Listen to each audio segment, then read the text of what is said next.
Welcome back to our channel. हमारे channel का नाम है फाइंड योरसेल्फ। कैसे हैं आप लोग? कैसे जा रहे हैं आप लोगों के दिन? हाँ, मुझे पता है बहुत सारे लोग मुझे मिस कर रहे हैं और मैं आप लोगों को बता दूं बहुत सारे लोग हमारे इस चैनल पे भी जुड़ते जा रहे हैं। वो भी क्वेश्चन करते हैं, कमेंट्स कर रहे हैं। इनफैक्ट इतने सारे लोगों ने मुझे इंस्टाग्राम पे मैसेज करा, यहाँ यूट्यूब पे मैसेज करा और इतने सारे मैसेजेस मुझे भेजे हैं जिसकी कोई हद ही नहीं है। मैं जब भी उन्हें पढ़ती हूँ तो ऐसा लगता है कि मैं आप लोगों से अब बहुत ज़्यादा कनेक्ट होती जा रही हूँ, रिलेट कर पा रहे हैं आप मेरे व्लॉग्स देख देख के और हम कहीं ना कहीं एक दूसरे की फैमिली बनते जा रहे हैं। भाई जुड़े ही इसीलिए हैं क्योंकि हम एक दूसरे की फैमिली है। हम जैसा फील करते हैं एक दूसरे के साथ वैसा ही हम एक दूसरे के साथ क्वेश्चंस भी करते हैं। तो कैसे हैं आप लोग? कैसे जा रहे हैं आप लोगों के दिन? मेरा नाम गौरी है और मैं यहाँ यूएसए में अपनी प्यारी छोटी सी फैमिली के साथ रहती हूँ। मेरे इस चैनल पे आप लोगों को काफ़ी सारी चीज़ें देखने को मिलेंगी, जैसे कि हमारे daily vlogs, daily lifestyle, life in America, USA, NRI style. हम लोग कैसे यहाँ पे रहते हैं, कैसी नई चीज़ों को एक्सप्लोर करते हैं, कौन सी नई नई जगह पे जाते हैं, अपने फैमिली के साथ, फ्रेंड्स के साथ किस तरीके से हमारे दिन बिताते हैं और हमारी लाइफ को आगे बढ़ाते जा रहे हैं। बहुत अच्छा लगता है। बहुत सारे लोग मुझसे क्वेश्चन करते हैं जब भी नहीं मिलते हैं और बहुत सारे लोग तो ऐसे हैं जो मुझसे मिलते हैं तो मुझे बार बार कमेंट्स भी करते हैं कि हमने आपको कहीं देखा है, हमने आपको कहीं ना कहीं कहीं झलक में देखा है। जिस तरीके से आप मुझे बोलते हैं मुझे बहुत ज़्यादा मोटिवेशन मिलता है। मेरा और भी मन होता है कि मैं आप लोगों के साथ खूब सारी चीज़ें शेयर करती जाऊं। फिलहाल जो क्लिप चल रहा है जिसमें आप देख रहे हैं, मैं आप लोगों को बता दूं कि यहाँ पे बच्चों के डैडी को नई गाड़ी मिली है।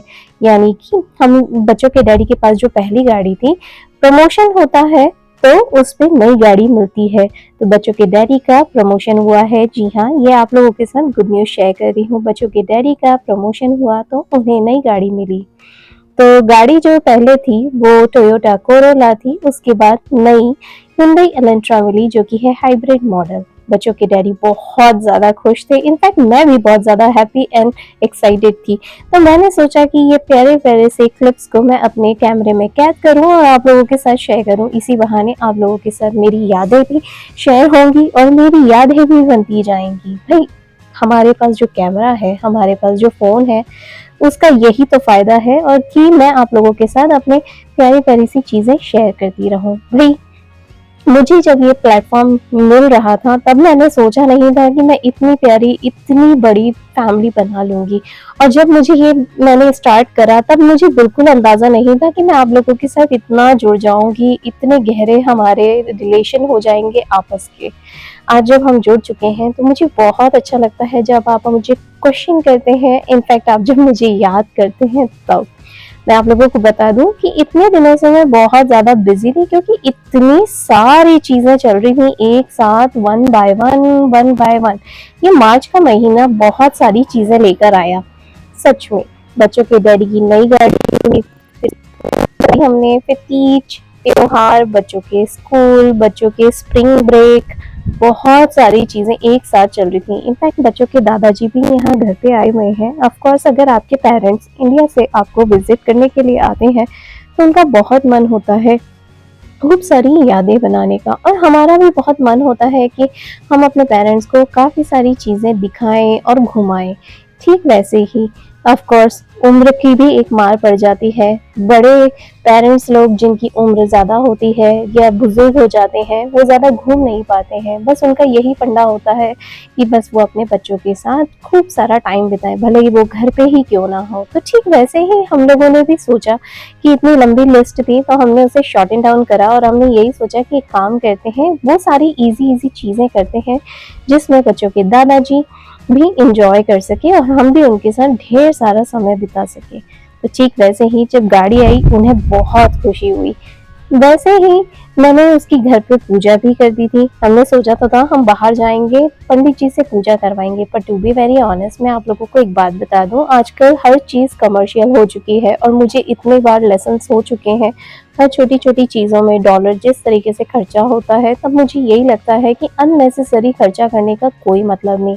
अब भाई जो पूजा पंडित जी करेंगे मंदिर में जाके और उन्हें हमें 100 सवा 100 का एक चेक देना होगा, $125 का चेक देना होगा, ठीक वैसे ही वो चीज़ें मैं घर पे कर सकती हूँ। इसीलिए मैंने बिल्कुल सिंपल सी अपने घर पे खुद ही पूजा कर ली थी। आप इतनी बार पूजा पाठ करती हो तो आप खुद ही इस बात में मास्टर हो जाती हो कि आपको कौन से मंत्रोच्चार करने हैं और किस तरीके से अपने गाड़ी की पूजा करनी है।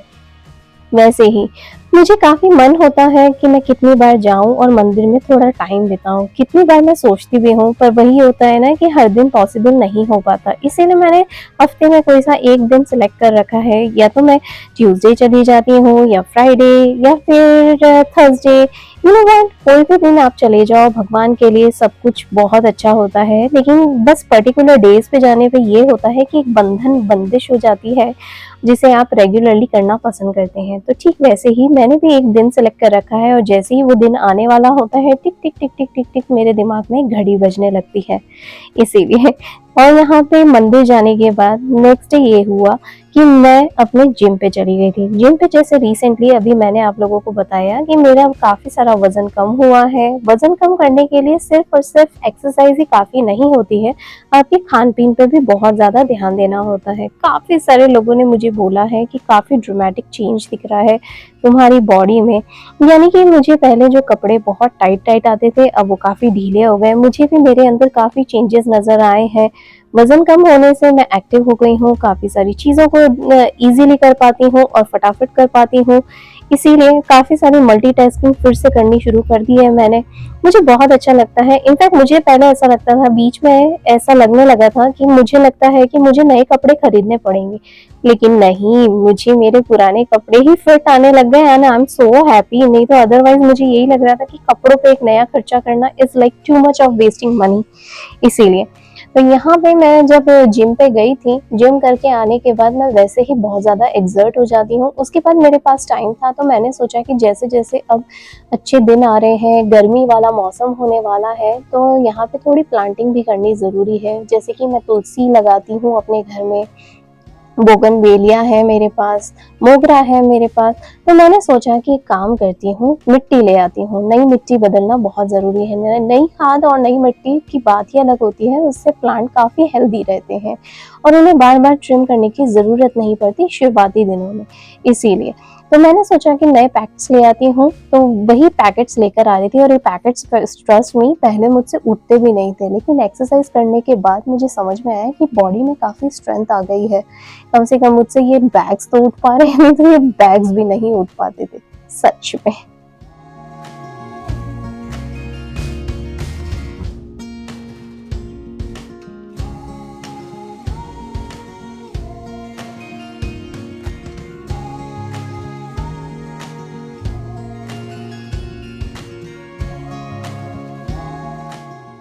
मैंने कहा ना, जैसे कि आप वर्कआउट करते हैं, ठीक वैसे ही ज़रूरी होता है, इम्पोर्टेंट होता है आपके खान-पीन पे भी ध्यान रखना। अगर आप एक तरफ एक्सरसाइज़ ही करते जा रहे हैं और दूसरी तरफ आप कुछ भी अटरम-शटरम घर में कुछ भी चलते-फिरते ढेर सारा खाना खाते जा रहे हैं, तो ट्रस्ट मी आपकी एक्सरसाइज़ करना एक फ़िज़ूल का काम हो जाता है।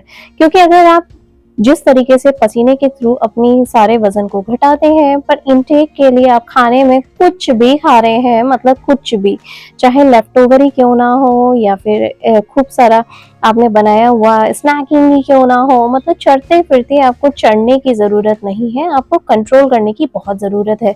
उसमें एक और बड़ा फैक्टर ये भी आता है कि शुगर इंटेक आपको हर तरीके से कम करना है। आजकल शुगर हर चीज़ में होती है, एक नॉर्मल ब्रेड भी आप लेकर आओगे, उसके अंदर भी शुगर होती है। आप घर में जो रोटी खाते हैं उसमें यूँ पता नहीं पड़ता है, आप भले से ही नमक डालते हो, लेकिन जब वो ग्रो हो रही होती है तब भी उसमें शुगर होते हैं। बोलने की बात अलग है, लेकिन आपकी बॉडी क्या चीज़ ले रही है आपको नहीं पता होता है। इनफैक्ट मैं आपको बता दूँ कि कितनी बार ऐसा होता है कि हमने काफ़ी सारा हेल्दी सामान खा लिया है, हेल्दी खाना खा लिया है, लेकिन फिर भी जो बॉडी को जहाँ पे आपको शुगर इंटेक कराना है वो करवा ही देता है। ठीक वैसे ही मैं जिस तरीके से अपने खान-पीन पे ध्यान देती हूँ, ठीक वैसे ही मैं अपने फादर इन लॉ यानी कि बच्चों के दादाजी का भी ध्यान रखती हूँ। उन्हें भी अपने साथ एक टाइम का सैलेड ज़रूर देती हूँ। इसीलिए उन्हें सैलेड दिया, उसके बाद मैं बच्चों को पिक करके आई और बच्चों को पिक करके आने के बाद जैसे अभी आते टाइम में त्योहार वगैरह आ रहे हैं, तीज त्योहार आ रहे हैं, जैसे कि अष्टमी, गणगौर, नवरात्रि और शीतला सप्तमी। ये सारे त्योहार जब आने वाले होते हैं तो हर बार तो मैं घर पे कोई ना कोई अपना जुगाड़ मार के जो भी चीज़ें पड़ी होती हैं, जैसे नींबू, नमक, विनेगर, ये सारी चीज़ों का यूज़ करके मैं कम से कम अपने जो भगवान के पूजा पाठ के बर्तन हैं वो सारे के सारे साफ़ कर लेती हूँ। लेकिन इस बार मेरी फ्रेंड ने, मुझे वैसे तो बहुत लॉन्ग टाइम से पता था लेकिन मैं हर बार भूल जाती थी, तो इस बार मेरी फ्रेंड ने मुझे बोला कि पीताम्बरी ला के देखो, ज़्यादा मेहनत करनी नहीं पड़ेगी।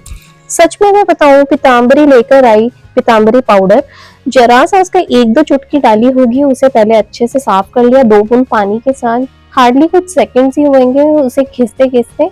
उसके बाद मैंने उसे साबुन से अच्छे से धो लिया और देखो मेरे बर्तन इतने साफ-सुथरे, चमचमाते हो गए, बिल्कुल जैसे नए के नए हों।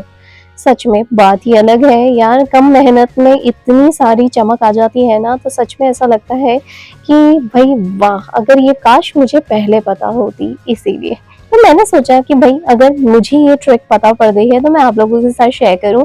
हाँ, मुझे पता है बहुत सारे लोगों को पहले से ही पता होगा, लेकिन होता ये है कि जब काम करने का टाइम आता है, हम अक्सर ये चीज़ें मिस कर जाते हैं, भूल जाते हैं और जब हमारे पास बिल्कुल एंड मोमेंट आ जाता है तब हमें लगता है कि ओह! हमारे पास तो पड़ा ही नहीं है। इसीलिए एडवांस में इन चीज़ों की तैयारी करके रख लेना ज़्यादा बेटर है।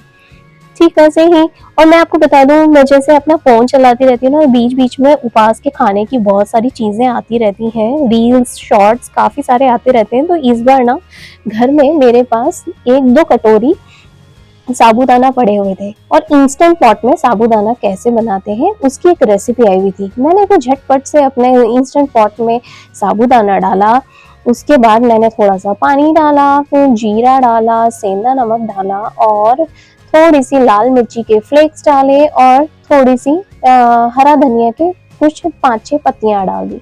मैं आपको बता दूँ, इसको मैंने हार्डली सौटे मोड पे रखा था, यानी कि हल्के गरम वाले पे रखा था। ये इस कदर गर्म हो गया था और इतना इंस्टेंटली तैयार हुआ था, हार्डली कुछ 5-10 मिनट में मेरा घोल तैयार हो गया। मैंने सोचा कि इसे फटाफट से ठंडा हो उससे पहले मैं इसे फैलाती जाती हूँ और ट्रस्ट मी, ये इतना ज़्यादा गर्म हो चुका था, मुझे तो यही लग रहा था कि ऐसा ना हो मेरे हाथ पे गिर जाए या मेरा हाथ जले।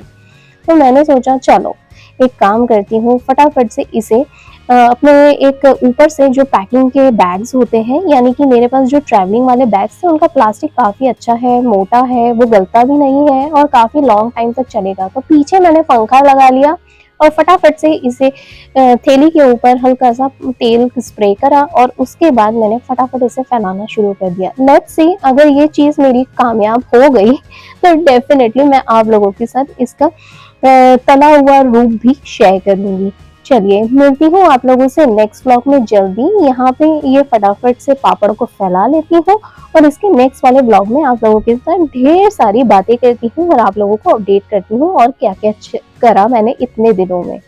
चलिए, और हाँ, like, share, subscribe and comments, be a part of our family. बहुत सारे लोग हमें दूर-दूर से देख रहे हैं और बहुत सारे लोग हमारे इस चैनल पे जुड़ते जा रहे हैं। आई एम सो हैप्पी, आप सभी का हमारे चैनल पे, हमारी फैमिली में ढेर सारा स्वागत है। चलिए मिलती हूँ आप लोगों से नेक्स्ट व्लॉग में जल्दी और बहुत सारी अपडेट्स के साथ।